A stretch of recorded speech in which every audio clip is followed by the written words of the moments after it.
할렐루야. 우리 주님께서 우리의 마음을 강하고 담대케 해주셔서 어디에 있든지 무엇을 하든지 씩씩하고 담대하게 찬송하며 하루를 살아내시는 축복의 날 되시기를 바랍니다. 오늘 말씀은 사무엘상 24장 1절에서 7절입니다. 사울이 블레셋 사람을 쫓다가 돌아오매 어떤 사람이 그에게 말하여 이르되 보소서 다윗이 엔게디 광야에 있더이다 하니 사울이 온 이스라엘에서 택한 사람 3천 명을 거느리고 다윗과 그의 사람들을 찾으러 들염소 바위로 갈새 길가 양의 우리에 이른즉 굴이 있는지라 사울이 뒤를 보러 들어가니라. 다윗과 그의 사람들이 그 굴 깊은 곳에 있더니 다윗의 사람들이 이르되 보소서 여호와께서 당신에게 이르시기를 내가 원수를 내 손에 넘기리니 내 생각에 좋은 대로 그에게 행하라 하시더니 이것이 그날이니이다 하니 다윗이 일어나서 사울의 겉옷자락을 가만히 베니라.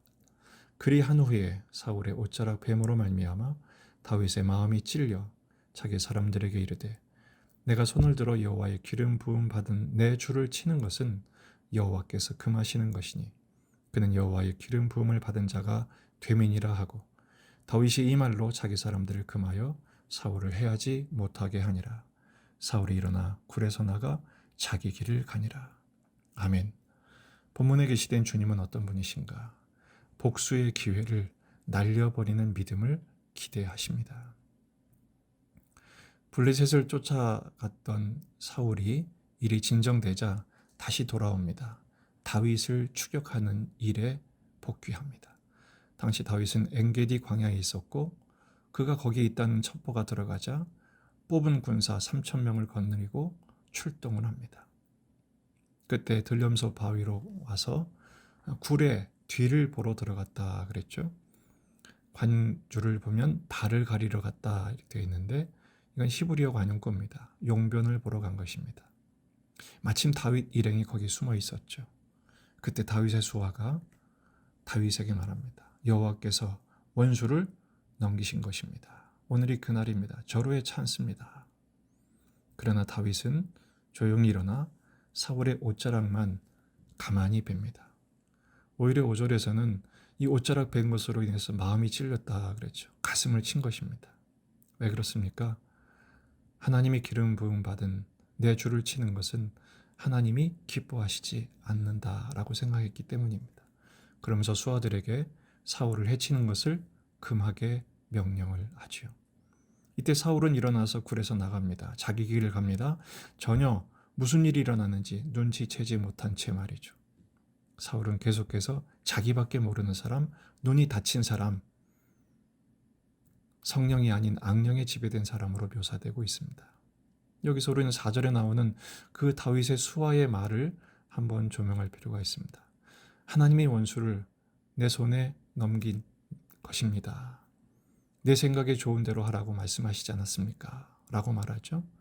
하나님 그렇게 말씀하신 적이 없습니다. 감정이 실린 말이죠. 또 이렇게 말한 사람이 있습니다. 사울이 그일라 사람들이 다윗을 밀고 했을 때 하나님이 그를 내 손에 넘기셨다. 이렇게 말했죠. 10사람들이 밀고 했을 때도 하나님께 복받기를 원한다고 축복을 했습니다. 입에는 하나님을 달고 다니지만 그 마음에는 하나님이 전혀 없었습니다. 뭘 보면 알 수 있나요? 그의 행동은 오로지 죽이는 일, 다윗을 잡아 죽이는 일에만 혈안이 되어 있었기 때문입니다. 백성을 돌본 마음은 전혀 없었기 때문이죠. 이것은 하나님의 이름을 망령되이 일컫는 행위입니다. 입에는 하나님 하나님 달고 다니지만 주여 주여 하는 자마다 다 내 사람이 아니다 주님 말씀하시죠.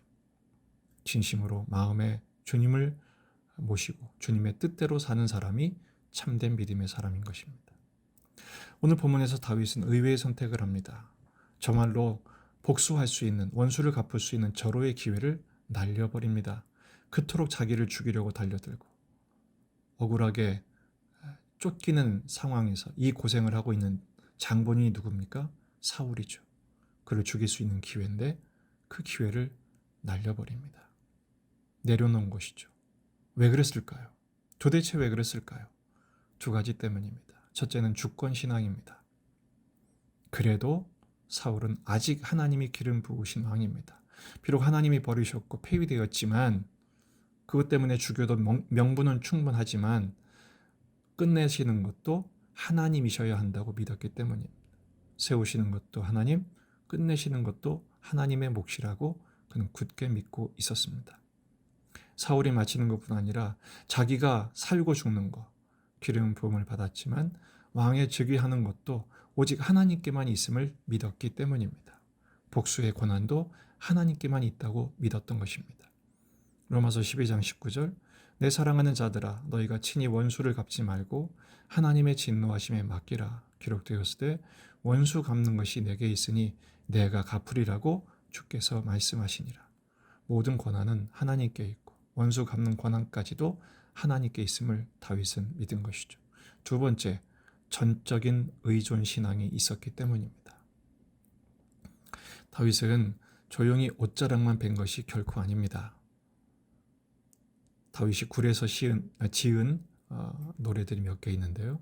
시편 142편 1절 2절 내가 소리내어 여호와께 부르짖으며 소리내어 여호와께 간구하는도다. 내가 내 원통함을 그의 앞에 토로하며 내 오한을 그의 앞에 진술하는도다. 그냥 멋지게 옷자락만 벤 게 아닙니다. 눈물을 삼키고 그 원한을 삼키면서 하나님께 부르짖으며 기도한 것이죠. 142편 6절 나의 부르짖음을 들으소서 나는 심히 비천하니이다. 나를 핍박하는 자들에게서 나를 건지소서 그들은 나보다 강하니이다. 처절하게 기도하고 떨리는 손으로 사울의 옷자락을 벤 것입니다. 그는 놀랍게도 주님을 의지하고 그 기회를 날려버리고 옷자락을 뱄을 때 놀라운 평안이 찾아옵니다. 다윗이 굴에서 지은 또 다른 시 시편 57편 7절 하나님이여 내 마음이 확정되었고 내 마음이 확정되었사오니 내가 노래하고 내가 찬송하리이다. 그 마음에 평안이 오고 찬송과 감사와 확신이 생기게 되는 것이죠. 사랑하는 예중가족 여러분, 내 손에 피를 묻히지 않도록 결단하셔야 됩니다. 주님 말씀처럼 칼로 선 자는 칼로 망합니다. 복수할 기회도 주님께 맡겨드리십시오. 원수 갚을 기회도 주님께 맡겨드리십시오. 오히려 마태복음 5장 44절처럼 나는 너희에게 이르노니 너희 원수를 사랑하며 너희를 박해하는 자를 위하여 기도하라. 주님 말씀하십니다. 가진 힘을 마음대로 쓰지 않아야 참된 신앙입니다. 복수할 기회조차 하나님께 맡겨드릴 수 있는 그 지경까지 나아가야 합니다. 예수님의 십자가에서 기도하시죠. 아버지 저들의 죄를 사하여 주옵소서. 최소 그들을 위해서 기도해 줄 수는 있습니다. 기도를 시작하십시다. 처음부터 다 우리가 용서하고 덮어주고 매우 어려운 일입니다. 그러나 주님이 기도하신 대로 따라서 기도하고 주님의 명령하신 대로 따라서 순종할 때 다윗에게 주셨던 확정되고 확정된 마음, 그 가운데 찬송과 노래가 나오게 하시는 그 놀라운 수준으로 우리를 이끌어 주실 줄 믿습니다. 예수님의 전공이 하나 있으시답니다. 바로 복수의 대가시랍니다. 원수 갚는 것은 내게 있으니 내가 갚으리라.